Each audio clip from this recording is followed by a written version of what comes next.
ጤና ይስጥልን። ይህ የኢትዮጵያ ሳተላይት ቴሌቪዥን ኔትወርክ ነው። የኢሳን ቴሌቪዥን የሳተላይት ስርጭቱን ወደ ኢትዮጵያ ከጀመረ 2 ዓመት ሞላው። በዚህ እጅግ ፈታኝ በሆነ ወቅት የህዝባችንን የመከራ ቀንበር በአቅማችን ለማገዝ ሞክረናል። የስደቱን፣ የመፈናቀሉን፣ በድሮን የመደብደቡን፣ የመታሰሩን፣ የመዘረፉን በአጠቃላይ ሰላምንም ኑሮንም ለተቀማው ህዝባችን ድምጻችንን ከማሰማት ከትላንት እስከ ዛሬ አላረፍንም።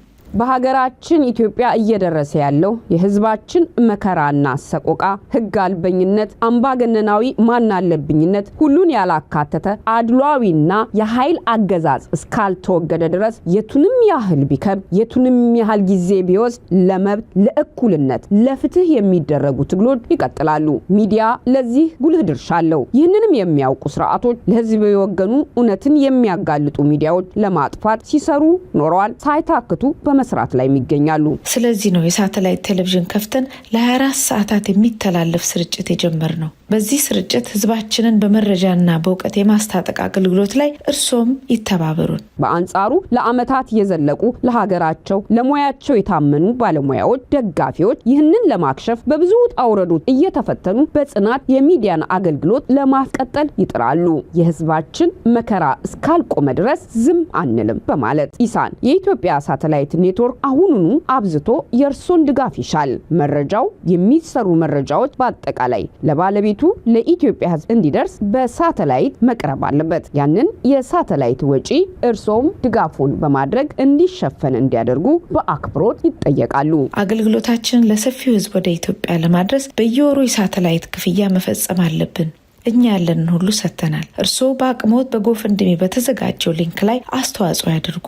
በዌብሳይታችን ላይ ገብተው ለወርሃዊ መዋጮ በቋሚነት ቢመዘገቡ ደግሞ ሸክማችንን ይቀንሰዋል። ለውጥ መምጣት ካለበት፣ ህዝቡ ማረፍ ካለበት፣ ሀገር መዳን ካለባት ህዝብን የሚያነቃ ሚዲያ ያስፈልጋል። የዜግነትን ይወጡ። ኢሳን የኢትዮጵያኖች ሚዲያ። ሰላም ጤና ይስጥልን። የተወደዳችሁ የምናለሽ መቲ ፕሮግራማችን ተከታታዮች፣ የዛሬው የምናለሽ መቲ ፕሮግራማችን አሁን ጀምሯል። ዛሬ ታህሳስ 14 2018 ዓ.ም ነው በኢትዮጵያን አቆጣጠር። እኔ መታሰቢያ ገዘላ ደረጃ ያብቶል የቴክኒሻን ባለሙያውን በጋራ መረጃዎችን ይዘን መተናል። አብራችሁ ቆዩ።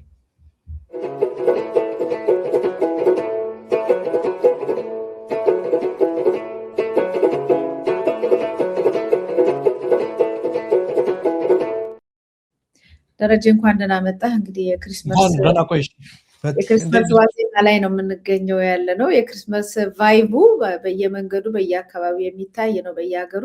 የእናንተም ጋራ ተመሳሳይ ነው ብዬ እጠብቃለሁ።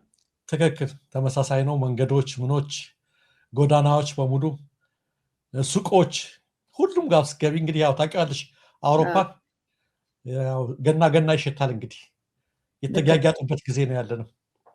እኛ ጋር ሙሉ በሙሉ ነው የሚዘጋው። የገና ለታ ትራንስፖርትም የለም፣ ሱቅም የለም፣ ምንም ነገር ሁሉም በፒጃማ ቤት እንዲውል በቃ ሲስተሙ ያስገድደዋል። በጉልበት ያርፋል። የሚቀበለውም የሚያከብረውም የማያከብረውም ማለት ነው። እናንተም ጋር ተመሳሳይ ይሆናል። ተመሳሳይ ነው። አዲስ ዓመትና ገና ላይ ክሪስማስ እንደዛ ነው። አሁን አዲስ ዓመት ራሱ አንድ ላይ ከዋዜማው ይጀምራሉ እና ብዙ ጊዜ ከሱፐር ማርኬቶች ራሱ የሚያስፈልጉንን እኮ የምንገዛው የ3 ቀን አድርገን ነው የምንገዛው ከዋዜማው ጀምሮ። ለምን ሱፐር ማርኬቶች ሁሉ ስለሚዘጉ አንድ ሁለት ቀን አስቀድመን ነው የምንገዛው።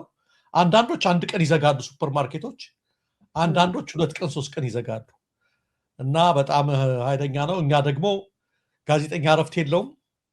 ገናም ራሱ ዜና ስለሆነ አከባበሩን መሰራት ስላለበት እሱንም ሪፖርት እናደርጋለን። ምናልባት እንግዲህ በዘንድሮ እየሰሙ ከሆነ አድማጮቻችን በኢሳን ላይ በጣም እየተረባረብን ስለሆነ በተለይ በአበሻ ገና ማለት ነው።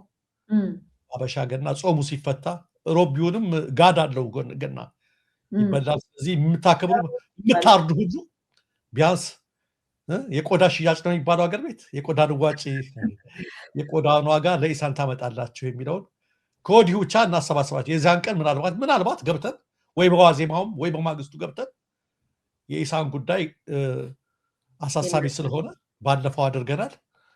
አሁንም እንቀጥላለን ብለን አስበናል። ምናልባት የዕለቱ ዕለት ወይም በማግስቱ እንዲሁ የ1 ሰዓት የ2 ሰዓት ያህል የፈንድሬዚንግ እናደርጋለን ብለን እናስባለን። ለማን ለኢሳን ስንል ማለት ነውና እንደው ዘጌት ያላችሁ ዓመት ባለም ስለሆነ እንድጠብቁን በሚል መልካም ደረጀ እናመሰግናለን።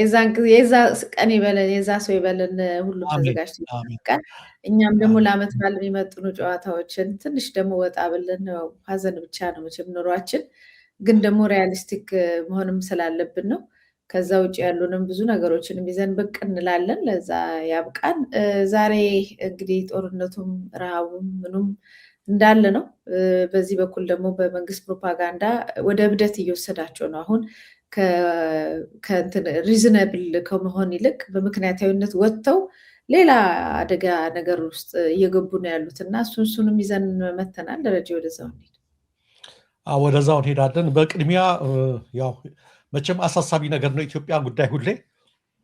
ህወሓት አንድ መግለጫ አውጥቷል። መቲ ትናንትና አይተሽ ከሆነ በተለይ ህጻጽ በተባለው በትግራይ መጠለያ ካምፕ የነበሩ ወገኖቻችን ፊታቸው ገጦ አጥንታቸው ሁሉ ግጥጥ ብሎ እየተቆጠረ ራበን ማለት አቅቷቸው ተጣብቆ እንደዛ በሚሆኑበት ሰዓት ላይ ሾክ ነው ያደረገው። ይህን ሁሉ የተመለከተ ሁሉም ተወቅሰዋል። በዚህ የትግራይ ፖለቲከኞችም ኢንክሉዲንግ ቲፒኤልኤፍ ተወቅሰዋል። እንዴት ነው ሰዎች በዚህ ልክ ሲራቡ ዝም ያላችሁት?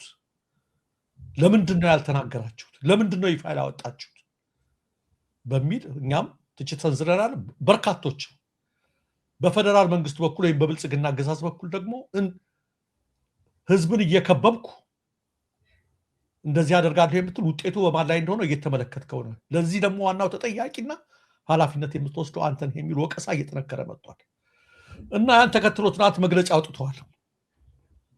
ህወሓት ፌደራል መንግስቱን ተጠያቂ አድርጓል። ለዚህ ሁሉ ነገር የሆነው ነው የሚለው ህወሓት የፕሪቶሪያው ስምምነት ባለመፈረሙ ነው። ተጠያቂውም በጀት የተለያየ ነገር እየከለከለ ያለው የፌደራል መንግስቱ ነው። ካሁን በኋላ ግን ትዕግስታችን አልቋል የሚል ቁጣ አዘል መግለጫ አውጥቷል። ይሄ የነሱ ፖለቲካ ጉዳይ የቆየ ነው። ስለሱ ጉዳይ አያገባም፣ እንደቀጠለ ነው። እኛ ትናንት ጀምሮ የተናገርነውና ብዙሃኑን ያስደነገጠው ነገር የሰብአዊነት ጉዳይ ነው። ለነዚህ ለተራቡ ወገኖቻችን ህወሓት አልደረሰላቸውም፣ ፖለቲከኞች አልደረሱላቸውም፣ የአብይ አህመድ አገዛዝ አልደረሰላቸው። የነዚህ ወገኖቻችን ሌላው ቀርቶ መራባቸውን እንኳን የነገሩላቸው ቲክቶከሮች ናቸው፣ ወጣቶች ናቸው። ምንድነው እያደረጉ ያሉት? የነፍስ ማዳን ስራ። ሰው እየሞተ ስለሆነ ሰዎች በሞትና በህይወት ጫፍ ላይ ስለሆኑ ሌላ ጣጣ በጭ አንጃ አላደረጉም። ቀጥታ ሄደው እርዳታ ወደ ማሰባሰብ እና ነፍስ የማዳን ስራ ነው የተሰማሩት። ያገኙትን በጣም የሚገርምሽ በሰዓታት ውስጥ ምናምን 3 ሚሊዮን 4 ሚሊዮን ሁሉ እያሰባሰቡ ዱቄት፣ አሁን ደግሞ ምናምን የተለያየ ነገር እያደረሱ ነው። ይሄ ምንድነው? አሁን ይሄ ማንንም ያለ ሀሳብ ልዩነት፣ ከፈለግሽ የገዢው ፓርቲ ደጋፊ ሁኚ፣ ከፈለግሽ ተቃዋሚ ሁኚ፣ ከፈለግሽ ሸኔ ሁኚ፣ ከፈለግሽ የማናቸውም ደጋፊ ሁኚ፣ ይሄ በጋራ የሚያቆም ነገር ነው። የወገኖች ሊሞቱ ያሉ ነፍሳትን ማትረፍ ሂዩማኒቲ ነው እና በጣም እንዳልኩሽ ትናንትና እኔ ይሄ ቲክቶክ የሚባል ፕላትፎርም ከተጀመረ ጀምሮ የጥሩ ቁም ነገር ያለው ስራ ያሰሩበት ጊዜ ነው። በርቱ፣ ከጎናችሁ ነን እያልን አንቺም እኔም ስንናገር ነበር። ቀጥለዋል። ዛሬም አይቻለሁኝ። ደብረ ብርሃን ይሄዳሉ፣ ሌላም ቦታ ይሄዳሉ። በቃ ተነሳሱ፣ አየሽ፣ ለበጎ ነገር። ምክንያቱም መቲ በዜና ስልና ተረስተዋል እነዚህ ሰዎች። ማን ነው የደረሰላቸው? እስኪ ተመልከች። ማን ነው የደረሰላቸው? በደብረ ብርሃን፣ በወሎ፣ በተለያየ ቦታ እያለቀሱ በዜና ስንናገር ማን ደረሰላቸው? እነዚህ ወጣቶች አሁንም ይብቃቸው አይብቃቸው ያገኙትን አስተባብረው እየደረሱላቸው ናቸው። ጎአሄድ ነው መባል ያለባቸው። በርቱ፣ ቀጥሉ ነው ብትዩ። አሰራራችሁን ግልጽ አድርጋችሁ ተጠያቂነትን አጠናክራችሁ ቀጥሉ ነው ብትያቸው።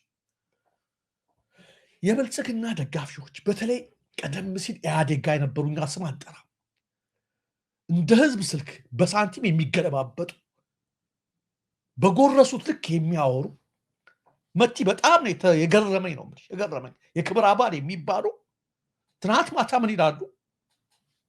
መቀመጥናቸው ላይ አርፋችሁ ተቀመጡ፣ የህወሓት መጠቀሚያ ያልትሆኑ ነው፣ አርፋችሁ ተቀመጡ። የሚረዳ አካል መንግስት የሚባል አለ። መንግስት ባለበት ሀገር ላይ መንግስት ረዳ እንዴ? እኔም እኮ በጣም እየገረመኝ መንግስትማ ቢረዳ እንደዚህ ተራቁተው እንትን ላይ ነው። መንግስት ባለበት ሀገር ላይ ምን አገባችሁ እናንተ? ሚሊዮን ተከታይ ቢኖራችሁ አያድኗችሁም። ትታሰር ፍርድ ቤት ሆነ እኮ ያስሩ። በቃ እዛና አብይ ያላሉትን ወይም ብልጽግናዎች ያላሉትን እነሱ ውጭ ሀገር ተቀምጠው እያሰሩ ተቃጥለው እኮ ተናደው እኮ ነው። ለምን ዳኑ እኮ ነው። እና አርፋችሁ ተቀመጡ እናንተ መድኃኒት የምታሰባስቡት ምናምን ይኸው ወደ ኮንስፓይሬሲ ቲዮሪያቸው ምናምን ሐኪም አለ በመካከላችሁ ኤክስፓየርድ ያደረጉ ናቸው። በሰጣ እንጂ ብታረጉስ በሰጣቸው ምግብ ብትሞቱስ ይሁን እንዴት ተርቦ ቢሞቱ ይሻላል። ክፉ ጭንቅላት ምን ያወጣል? እስቲ መርዝ ነው የሚያወጣው ከውስጡ ሁሉ ተንኮል ነው የሚያወጣው። ይሄ መጠላለፍ ነገር አይደል የሚያወጡት የለመዱት የካድሬ ፖለቲካ የቆሸሸ ፖለቲካ በጣም በጣም እስከሚገርመኝ ድረስ ስለ አንዱ አይደለም እዚህ ጋር ክብረ በላይ ተመሳሳይ እዛ ጋር ተመሳሳይ ይላል። ቀጥታ ሄድኩት ልጆቹን እነዚህ ሰዎች ታዘው ነው ብዬ ቸክ ሳደርግ ቀጥለዋል ልጆቹ በድጋፍ ማሰባሰባቸው እስካሁን ድረስ አሁን እናንቺ እስከምናወራ ድረስ ድጋፍ እያሰባሰቡ ነው። አንዳንዴ ክፋት ሰው እየሞተ እናቶች አባቶች አቅመ ደካማዎች መንቀሳቀስ ህፃናት ራበኝ እያሉ ምን አይነት የቆሸሸ ፖለቲካ ነው የምትሰሪው? ምን አይነት ነገር ነው? ድረሱላቸው እስኪ እኔ ያለኝ ካለኝ እስኪ ይችን $50 ላክ ነው የሚባለው ወይም ይሄ ነገር ላደርግ ነው። ይሄ ደግሞ ካልሆነ እንደዛ የሚደርስ ከሆነ ዝም ብለን ነው። አለበለዚያ ዝም ብሎ ደግሞ ማንን ነው መውቀስ ያለበት? ልጆቹ ትክክል ነው ያደረጉት። ምክንያቱም መንግስት ዝም ስላላቸው ነው። ህወሓትም ዝም ስላላቸው ነው። ስለዚህ እርዳታው እንዲበልጥ መንግስት የበለጠ ትኩረት ቢያደርግ ኖሮ ይሄ ነገር ባይመጣ ኖሮ እንደዚህ ያደርጉ ነበረ። እንደውም የመንግስትን ጉድለትና የሸፈኑ ናቸው ብሎ ሊያመሰግናቸው ነው የሚገባው። ከፈለገ ግፊት ማድረግ ያለበት አከሳዙ ላይ ነው። እረፍ ተከታይ ስላለ ሚሊዮን ተከታይ እንዲህ አይነት ቅናት ምንድን ነው የሚባለው? እንዲህ አይነት ብስጭት ምንድን ነው የሚባለው?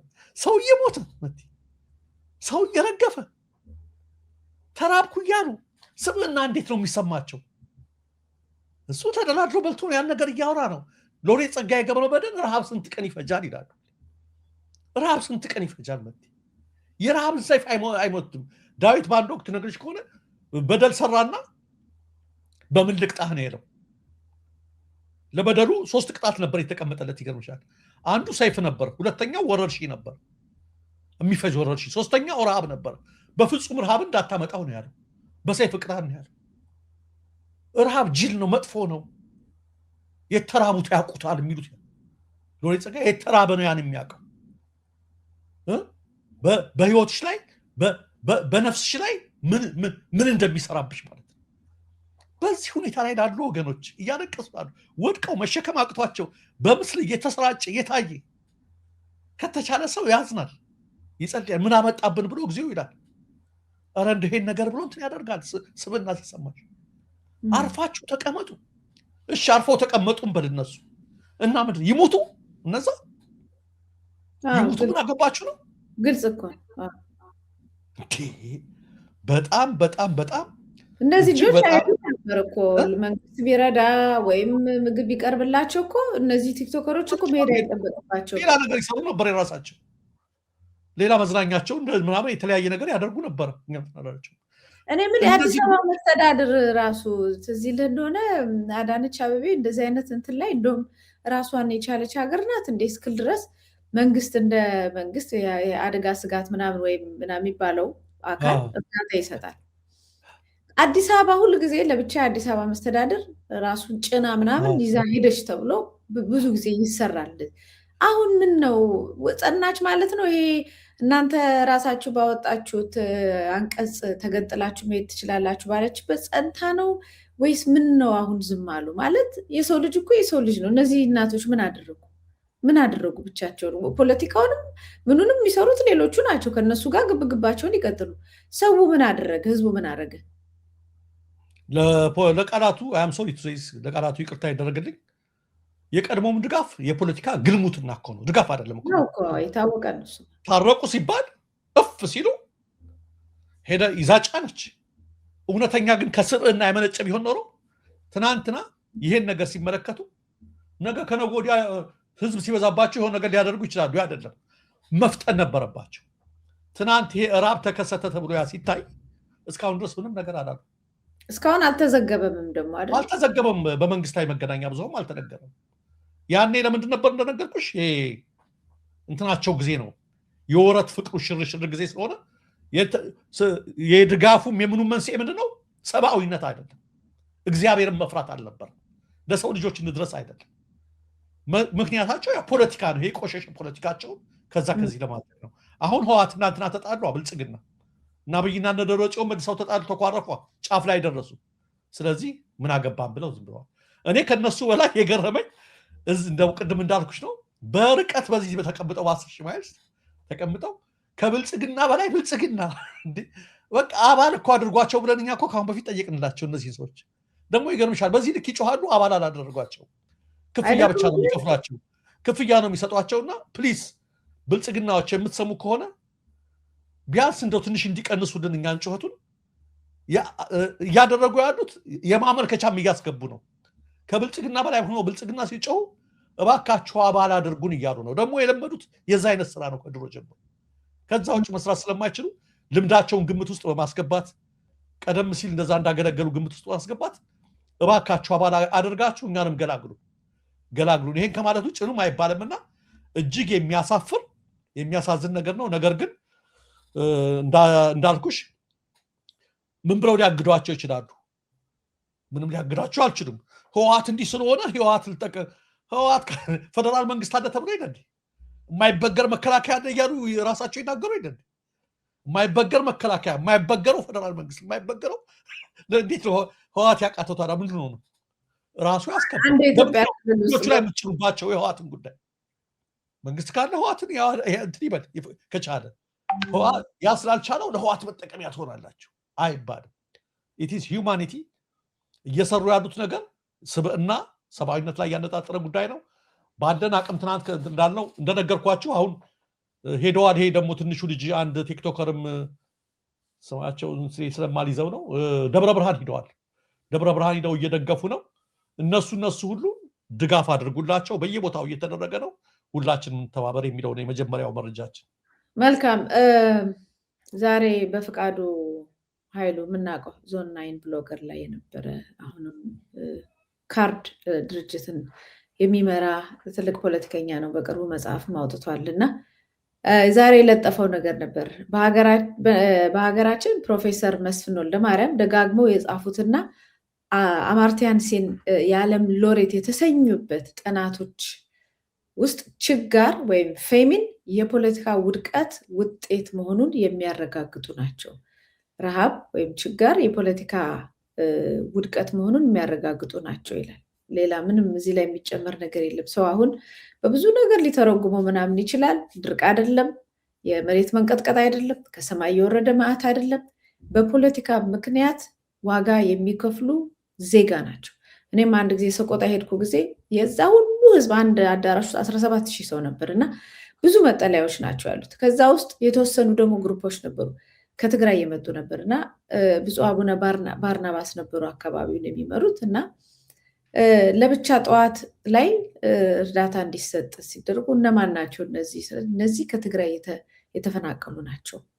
አንደኛ ብዛታቸውም በዚህ መጠንም ስላልሆነ፣ ሁለተኛ ደግሞ ስደት ተሰደው ስለሆነ የመጡት ያለ አካባቢውንም ስለማያውቁት ቅድሚያ ይሰጣቸው ብለው ቅድሚያ እንዲሰጣቸው ተደረገ።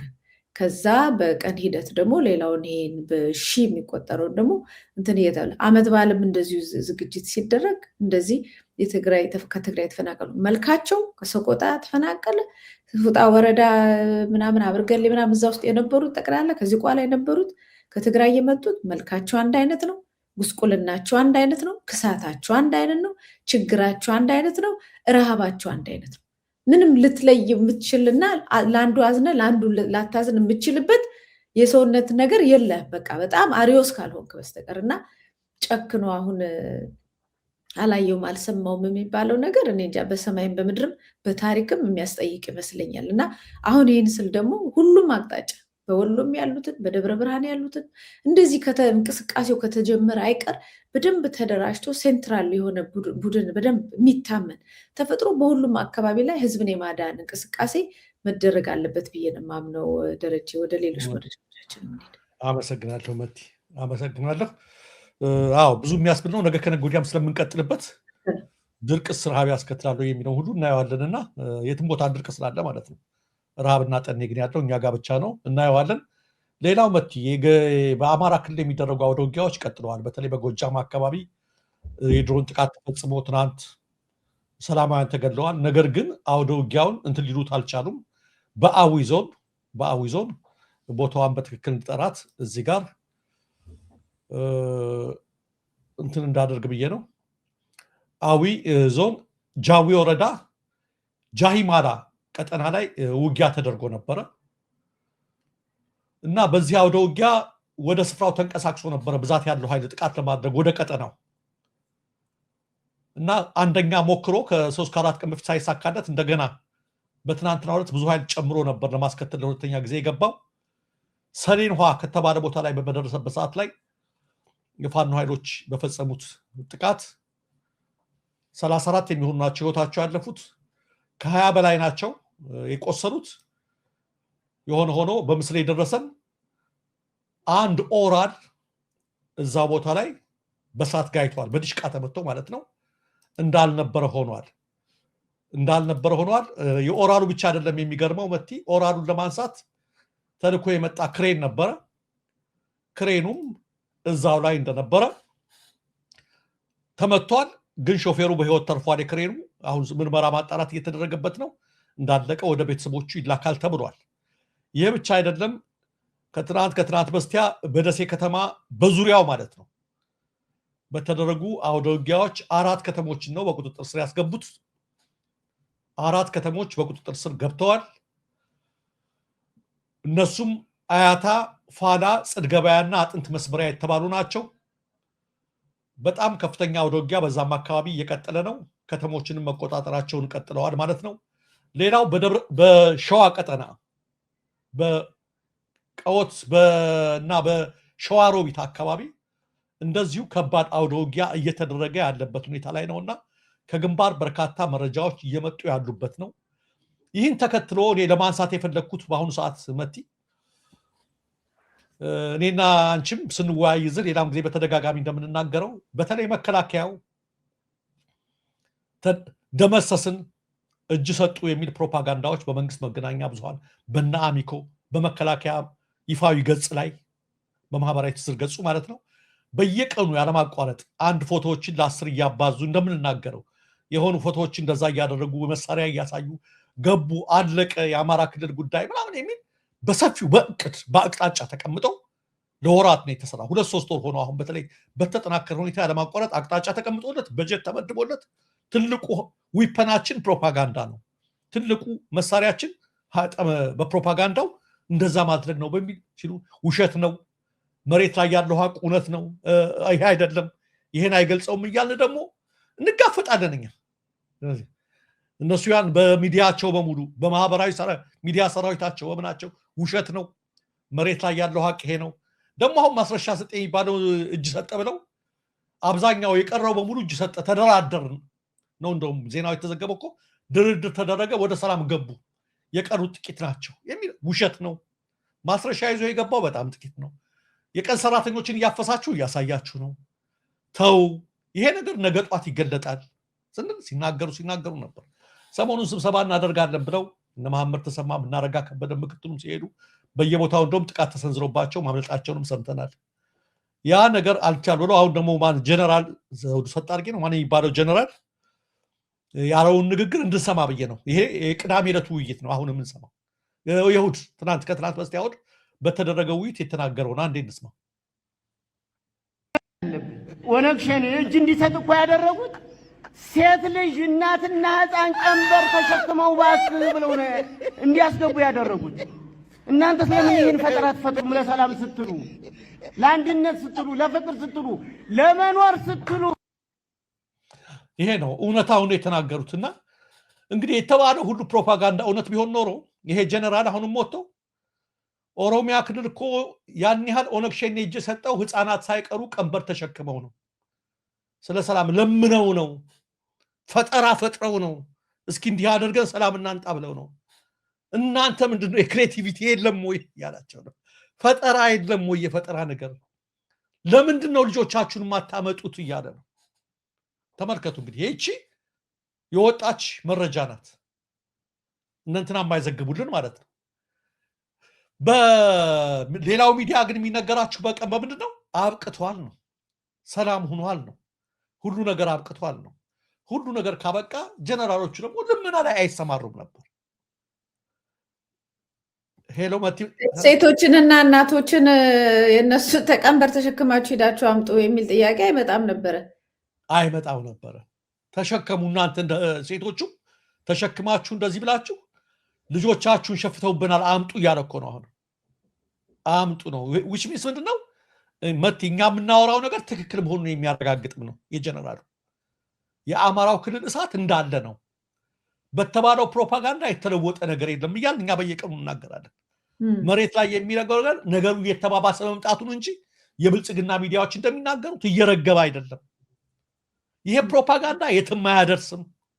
መራር ብትሆንም እውነቷን ተጋፈጧት። ይሄ ነገር አያድናችሁም። አገሩ እየነደደ ነው ከቀን ወደ ቀን። አውደ ውጊያ አለ፣ ተባብሶ ቀጥሏል። እነ ማስረሻ ሰጤ መምጣታቸው የፈጠረላቸው የለም። ድርድርም ሲባል የዚህ አይነት ማስኮብደድ የሚከዱ ሰዎችን ብታረጉት የትም አይደርስም። እኛ የተናገርነው እንኳን ማስረሻ ትልልቅ የሚባሉት በፋኖች ላይ ዋና መሪ የሚባሉት ዘመነ እስክንድር እነማን ቢከዱ ይሄ ትግል የማይቀለበስበት ደረጃ ላይ ደርሷል። የህዝብ ሆኗል። ይሄን አምናችሁ ተቀብላችሁ ለዚህ ነው መፍትሄ መስጠት ሲባል አልመሰላቸውም። ይሄም ከመጣ ቀደም ሲል አንድ አሰግደ ይባልም ነበረ በድሮ ሄደ። አሁንም እንደዚህ ያደረጉና ምን ተፈጠረ? ነገሮች ከመቀጣጠላቸው ውጭ ምንም የተፈጠረ ነገር የለም። ስለዚህ አሁንም ምን እያደረጋችሁ ነው? ደመሰስን ባላችሁ አፋችሁ መልሳችሁ እባካችሁ ያላችሁ ያንን የጨበጣችሁትን እየረገጣችሁ የረገጣችሁትን እየጨበጣችሁ አልሆነም፣ አልተሳካም። ነገሮች በጣም እየከረሩና እየከፉ መጥተዋል። ይህ በሆነበት ሁኔታ አሁንም እዚሁ ጋር ስለሚያያዝ ብዬ ነው እነ ማስረሻ እጅ ሲሰጡ ለማስመሰል ምን ይሆን እርሱም በረስ ሲናገር ሰምቷል። በስምምነታችን መሰረት የታሰሩ የፖለቲካ እስረኞች ይፈታሉ ብለው ቃል ገብተው እንትን ብለዋቸው ነበር መሰለ ለማስመሰል ለፕሮፓጋንዳው። ምን ማስረሻ ሲታሰር የተፈታው እነዚህ ቲክቶከሮቹ ናቸው። በእነሱ እንግዲህ አስፈት ይሆናል። እነዚህኞቹ ግራማ እንደውም በኤአይ ነው የተመሰከረው ምናምን እየተባለ ሌላ ክስም ሲያበዙባቸው ነው ሰሞኑን ያየ ነው። የፖለቲካ እስረኞቹም ማለት ነው። ስለዚህ ምንድን ነው የሆነው? የተፈታ የለም። አሁንም የሰላማውያን ታጋዮች ያለበደላቸው ጋዜጠኞች፣ የህሊና እስረኞች በእስር ቤት ይማቅቃሉ። በተመሳሳይ የሆነ ነገር እንደዚህ ተቀጣጥሎ እየቀጠሉ ሳለ የብልጽግና ፓርቲ ምክትል ፕሬዝዳንት የሆኑት አቶ አደም ፋራህ የተናገሩትን ነገር ፎቶዋቸውን ተሳይልናለህ። የተናገሩት ነገር አለ በዛሬ ዕለት የተዘገበላቸው። አቶ አደም ፋራህ ምን ብለው ተናገሩ? በጣም በሚገርም በኢትዮጵያ የሐሳብ ትግል ለሚያደርጉ ሁሉ በነፃነት የሚንቀሳቀሱበት ምቹ ሁኔታ ተፈጥሯል ሲሉ የብልጽግና ፓርቲ ምክትል ፕሬዝዳንት አቶ አደም ፋራህ ተናገሩ። ከወረዳ እስከ ፌደራል ያሉ ተቋማትን እንዲመሩ የተሾሙ የተቃዋሚ ፓርቲ አባላት በሚያከናውኗቸው ስራዎችና ውሳኔዎቻቸው ላይ ማንም ጣልቃ እንዳይገባባቸው አድርገናል አሉ። እንግዲህ ሰሞኑን የኢዜማ ማነው የኢዜማው መቸለት መግለጫ የሰጠው ልጅ ኢዮብ መሳፍንት ነው። ማንም ሳይገባብን ነው የምናከናውነው ብሎ ትንሽ እንትን ላይ ተሰጣቸው አይደል? አድርገናል አሉ። ብልጽግና ፓርቲ ካሉት ሁለት ምክትል ፕሬዝዳንቶች አንዱ የሆኑት አቶ አደም ይህን ያሉት ለገዢው ፓርቲ ቅርበት ካለው ከፋና ቴሌቪዥን ጣቢያ ጋር ባደረጉት ቃለ ምልልስ ነው እና በዚህ ላይ ብዙ ነገሮች ተናግረዋል። ዋናው ዞሮ ምንድነው እኛ የተሾማችኋቸውን ተቃዋሚ አሰሯቸው አታሰሯቸው አያገባል። እንደልባቸው አድርጉላቸው አድርጓቸው የእናንተ ጉዳይ ነው። ነገር ግን መጀመሪያ ላይ የተናገሩት በኢትዮጵያ የሐሳብ ትግል ነፃ የሚደረግበት መደላድል ምቹ ሁኔታ ተፈጥሯል የምትሉት ቀልድ አቁሙ ነው እያለ ያለ ነው። በሐሳባቸው ምክንያት በመናገራቸው ምክንያት ለዓመታት በእስር ቤት እያሰቃያችሁ ያላችኋቸውን እነ ዮሐንስ ቦያለው፣ እነ ክርስቲያን ታደለ፣ እነ ካሳ ተሻገር፣ እነ መስከረም አበራ በመዘገባቸው ምክንያት ነፃ ሚዲያን እነ ጎበዜ ሲሳይና በርካታ ጋዜጠኞች የፍትህ ያለህ እያሉ እየጮሁ ባሉበት ሰዓት ላይ ዛሬ እናንተ ተቀደዳችሁ ሀገሩን በትጥቅ ትግል ተቀጣጥሎ ዛሬም የሐሳብ መደላድል ፈጥረናል ትላላችሁ።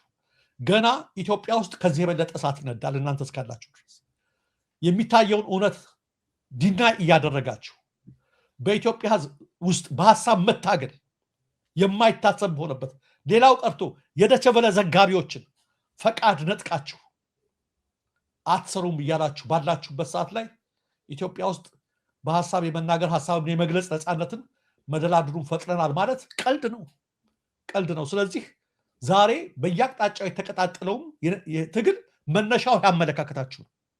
ስልጣን ከኛ ወዲያ በፍንጫችን ይውጣ ስላላችሁ በዚህ አመለካከታችሁ ምክንያት ህዝብ ስታፍኑ አንታፈንም ያሉ ደፋሮች ከየቦታው መሳሪያ አንስተዋል። ገና ሌላ ከዚህ የከፋ ነገር ይመጣል። ምክንያቱም አሁንም እየዋሻችሁ ነው። አሁንም ከዚህ ጋር የተያያዘ አንድ ቪዲዮ ላሰማችሁና ሀሳብ ሰጥበታለሁ። ደረጀ ቴክኒሻናችን በአዲስ አበባ ላይ የሚደረገውን አፈሳ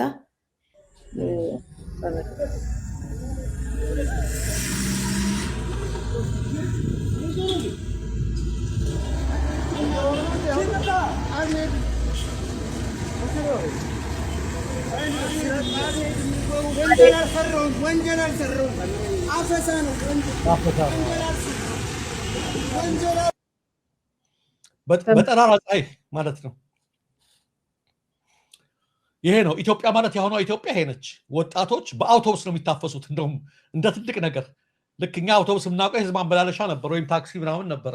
አሁን ለመታፈስ በከተማ ላይ አውቶቡስ እየዞረ በግዳጅ የሚያስገቡበት። ይሄ ብቻ አይደለም። መቲ የሚኒሻ አላመጣችሁም፣ ግብር አልከፈላችሁም ተብለው አሁን ደግሞ ለብልጽግና ፓርቲ ህንፃ ግንባታ አልሰጣችሁም ተብለው የታሸጉ ድርጅቶች ብዛታቸው በጣም እየሄደ ነው። ኢትዮጵያ አንድ ዜና ልጨምርልህ። ሰርግ ለመደገስ የድንኳን መጣያ ቦታ በካሬ 2000 ብር ክፈሉ እየተባለ ነው።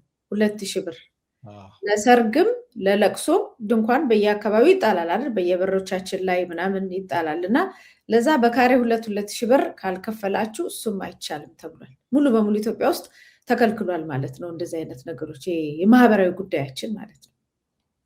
አዎ እኔ በጣም ግራ ያጋባኝ ምን እያየሁ ነው ከቅርብ ጊዜ ወዲህ በማናቸውም ነገር ላይ ገንዘብ መሰብሰብ። ባለፈውም ስትናገኝ ነበር አንቺ ራሱ ከኦርቶዶክስ ቤተክርስቲያን ከምን ሳይቀር አልናቃለን መቸገሩን። ዛሬም ብሉምበርግ የዘገበውን አይቼዋለሁ። የኢትዮጵያ ኢኮኖሚ አብቅቶለታል፣ ዋጋ የለውም። ከአርጀንቲናው ፔሶ እና ከማን ቀጥሎ እጅግ ደካማው ገንዘብ ከወደቁት ገንዘቦች ከታች ወደ ላይ ሶስተኛ ነው ምናምን ላይ ተገኝተዋል የኢትዮጵያ ገንዘብ። ለወደፊትም የብድሯን ስለማትከፍል በዚሁ እንደሚቀጥል ዛሬ ብሉምበርግ ዘግቦታል። እናቃለን። ግብር እኮ በአመት መሆኑ ቀርቶ በየ3 ወር ሁሉ ሆኗል። በጣም ያልሆነ ነገር እኮ የለም ኢትዮጵያ ውስጥ። የአመት ግብር በየ3 ወሩ እንዲሆን እኮ ተወስኗል። ይሄን ነው የምልሽ እኮ። በዚህ መኖር ይችላል ወይ ነው? ሰርቫይቭ ማድረግ ይችላል ወይ ነው? እኔ እኮ የምነግርሽ እስከ መቼ ድረስ እንዲህ አድርገው ሊኖሩ ነው? አሁን እኮ የመዋጮ መንግስት ተብሏል። ይሄ መንግስት እኮ የመዋጮ መንግስት ነው የሚኖረው። በእርግጥም ሁሌም መንግስት ከህዝብ ግብር ነው የሚተዳደረው። የዚህኛው ግን የተለየው በተለያዩ ርዕሶች አሁን ለወደፊት በማስነጠስ ልክ በመሳል ልክ ሁሉ ግብር ሳያስከፍሉን አይቀሩም። አጠቃላይ ያለው ነገር አስፈሪ ሆኗል። መቲ በቃ ዝርፍ ያንጡ ብሏል። ለምን የማያቋርጥና የማያባራ ጦርነት ነው የቀጠለው በሀገሪቱ ውስጥ። የተለያየ ነገር ሰራን፣ የተለያየ ነገር ያድርግ እንጂ የሀገሪቱ ኢኮኖሚ ከቀን ወደ ቀን እየደቀቀ ነው። አብቅቶለታል። በዚህ ሁኔታ እስከ መቼ ነው የሚኖረውን ተመልከች። ወጣት በአዲስ አበባ ከተማ ላይ እያስጨረሰ በየቀኑ የጦርነት ዜና በሚወራበት ሁኔታ ላይ አዲስ አበባ ከተማ ላይ ወጣት እያፈሽ አሁንም በግድ ከወላጆች ነጥቀሽ ወደዛ ትልኪያለሽ። ይሄን እውነት መሸሽጎ መቀመጥ አይቻልም። ረሃቡንም መሸሸግ አልቻላችሁም። ችግሩንም መሸሸግ አልቻላችሁም። በውሸት ፕሮፓጋንዳ ለሐሳብ ነፃነት መደላድል ፈጥረናል በማለት በውሸት መኖር አትችሉም።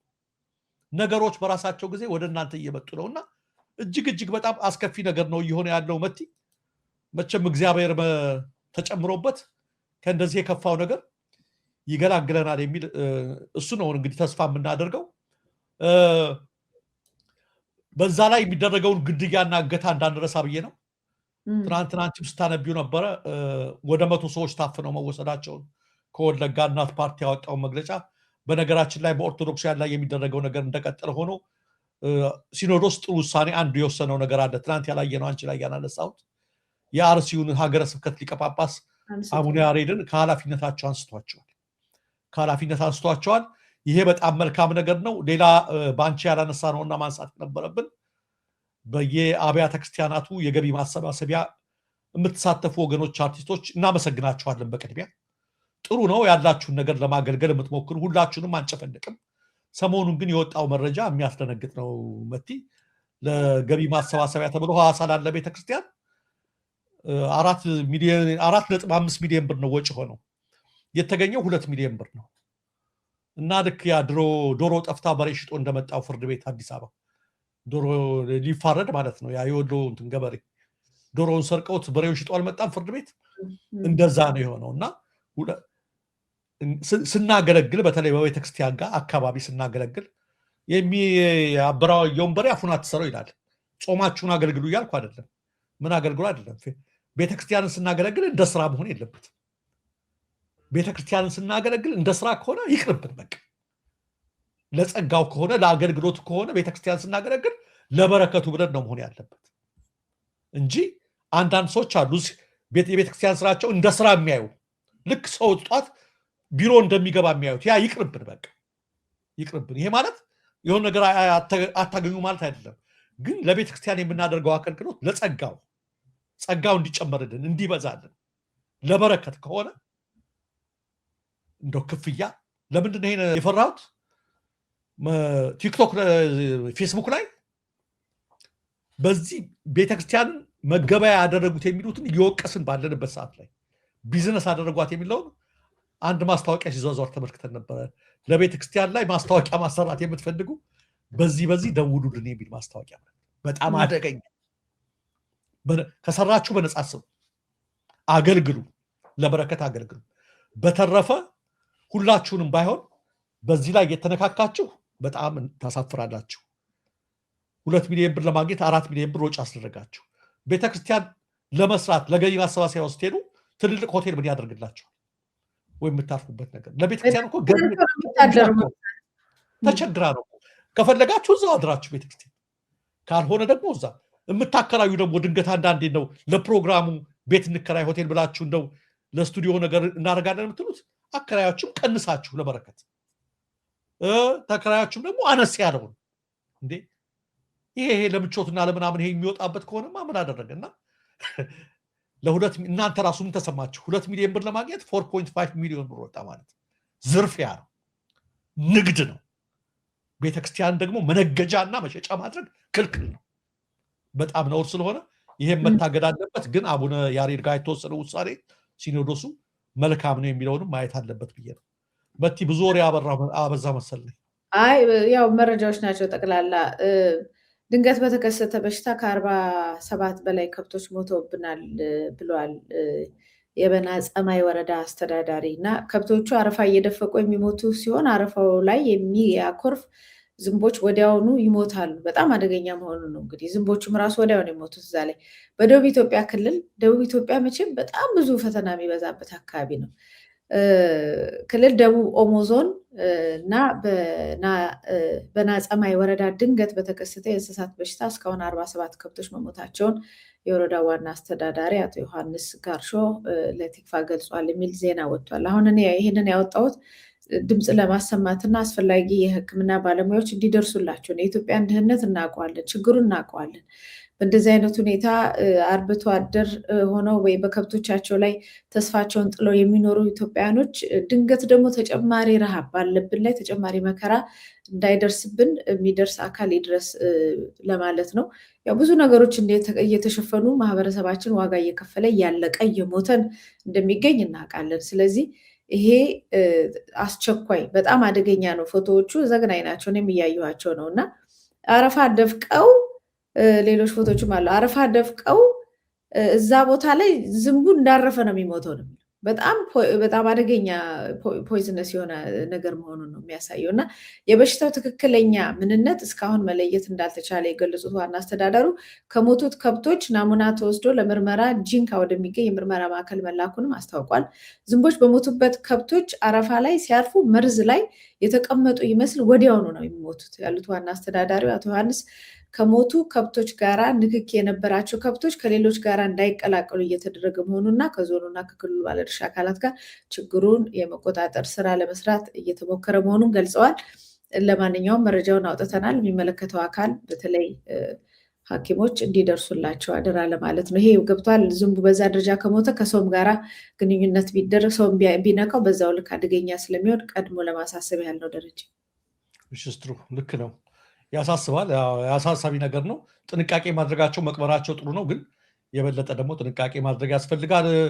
የአንድ ፎቶ አለ፣ አንድ ወጣት አለ። እስኪ ደረጀ በይነን እስኪ አሳየኝ እና የአዲስ አበባ ወጣት ነው፣ የመርካቶ ወጣት ነው። መቲታቂ ይሆናል።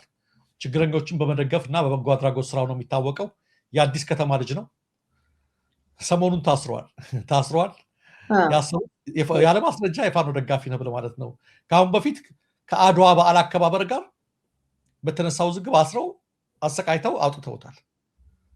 ሰሞኑን ደግሞ ምንም ነገር ሳያገኙበት ሲቀሩ ለፋኖችን ይደግፋል፣ የፋኖ ደጋፊ ነው በሚል ነው እንግዲህ ያደረገውን ነገር ለማድረግ በተለይ የጎዳና ልጆችን ነው ጓደኞቹን አስተባብሮ በመርዳት የሚታወቅ። በ3 ዓመት ውስጥ ለ20 ጊዜ እንደዛ አይነት ነገር አድርጓል። ከ500 እስከ 3000 የሚሆኑ ሰዎችን በትንሿ ስታዲየም መግቧል። ለ700 የጎዳና ተዳዳሪዎች ራሳቸውን በስራ እንዲችሉ በሚል 700 ሚዛን ገዝቶ አከፋፍሏል። ከመካከላቸው 16ቱ መንጃ ፈቃድ እንዲያወጡ፣ 9ኙ ደግሞ የጀበሮ ስራ እንዲሰሩ ሙሉ ወጫቸውን ሸፍኗል አድርጓል። የዛሬ ዓመት ደግሞ በባህላዊ መንገድ እንጀራ በእሳት ለሚጋግሩ ለ200 እናቶች ዘመናዊ ኤሌክትሪክ ምጣድ ገዝቶ አከፋፍሏል። እንዲህ አይነት ወጣት ትሸልሚዋለሽ? ልክ ነው። አይ ወንጀሉማ ይሄ ነው። ይሄ እኮ አይወደድም። ይሄ እኮ አሁን ባለው የብልጽግና መንፈስ እኮ እንደዚህ አይነት ሰዎች፣ በዚህ ላይ ደግሞ አረንጓዴ ቢጫ ቀይ ያለበት ልብስ ለብሷል። እነዚህ ሁሉ ተደማምረው ከነሱ የክፋት መንፈስ ጋር የማይሄዱትን ደነኛ ሰዎችን ማጥፋት ነው አለማው። ስለዚህ እንደውም ምንም ጥያቄ የሚያስነሳ አይደለም። አይወዱም፣ ደግሰው አይወዱም። በቃ እኔ እኮ በጣም ነው የገረመኝ። እስኪ ልትሸልሚው ኢትዮጵያዊ አገዛዝና መንግስት ቢሆን ይሄን በጎ ተግባር የእነዚህ ሰዎች ምርቃት ሁሉ ያደረጋቸው ሁሉ ይሄን ሁሉ ያነሳቸው በሙሉ ይሄን አይተሽ እነዚህ ሁሉ እኮ ማሰር እኮ ነው። ልትሸልሚያቸው የሚገቡ ወጣቶችን በዚህ ልክ ተመልከች። አዲስ አበባ ተቀምጠው እዛ ጋር ፋኖን አጠፋን ይላሉ። አዲስ አበባ ተቀምጦ እየሰራ እንደዚህ አይነት ስራዎችን የሚሰራ ልጅ ነው። በእንግዲህ በሀሳብ ሲናገረው ይደግፏል እንዳልሽው ኢትዮጵያዊ ባንዲራ ስለሚለብስ ብዙ ቲሸርት ስላለው እንደዛ አይነት የፋኖ ደጋፊ ያሉት በዛ ምክንያት እንደሆነ እኔም እንትን ብያለሁና ለማንኛውም ቤተሰቦቹ ያው 3ኛ ማዕከላዊ ታስሮ እያሰቃዩት እንደሚገኝ ተናግረዋል።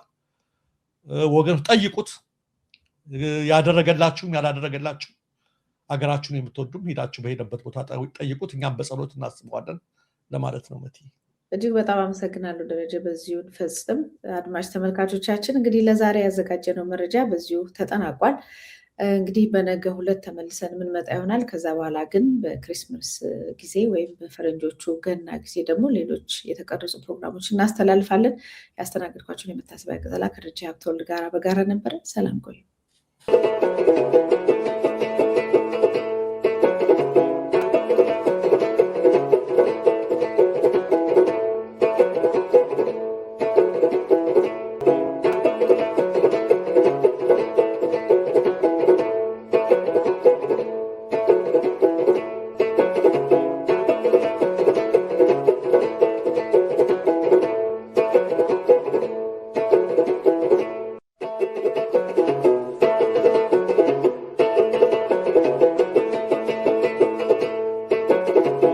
ጤና ይስጥልን። ይህ የኢትዮጵያ ሳተላይት ቴሌቪዥን ኔትወርክ ነው። የኢሳን ቴሌቪዥን የሳተላይት ስርጭቱን ወደ ኢትዮጵያ ከጀመረ 2 ዓመት ሞላው።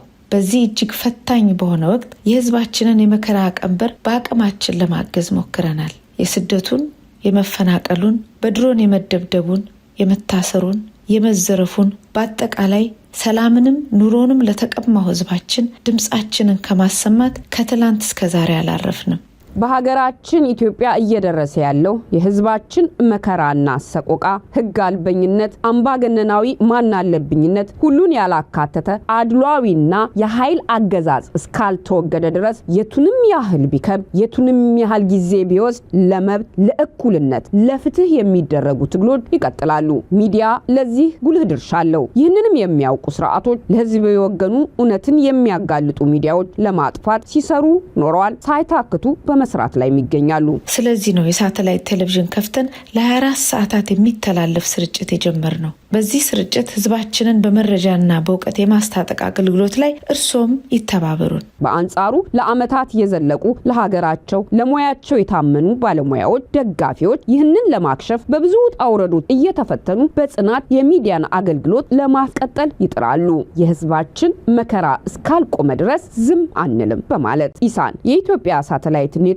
አሁኑኑ አብዝቶ የርሶን ድጋፍ ይሻል መረጃው የሚሰሩ መረጃዎች በአጠቃላይ ለባለቤቱ ለኢትዮጵያ ህዝብ እንዲደርስ በሳተላይት መቅረብ አለበት ያንን የሳተላይት ወጪ እርሶም ድጋፉን በማድረግ እንዲሸፈን እንዲያደርጉ በአክብሮት ይጠየቃሉ አገልግሎታችንን ለሰፊው ህዝብ ወደ ኢትዮጵያ ለማድረስ በየወሩ የሳተላይት ክፍያ መፈጸም አለብን እኛ ያለንን ሁሉ ሰተናል እርሶ በአቅሞት በጎፈንድሚ በተዘጋጀው ሊንክ ላይ አስተዋጽኦ ያድርጉ በዌብሳይታችን ላይ ገብተው ለወራሃዊ መዋጮ በቋሚነት ቢመዘገቡ ደግሞ ሸክማችንን ይቀንሰዋል ለውጥ መምጣት ካለበት ህዝቡ ማረፍ ካለበት ሀገር መዳን ካለባት ህዝብን የሚያነቃ ሚዲያ ያስፈልጋል የዜግነቱን ይወጡ ኢሳን የኢትዮጵያኖች ሚዲያ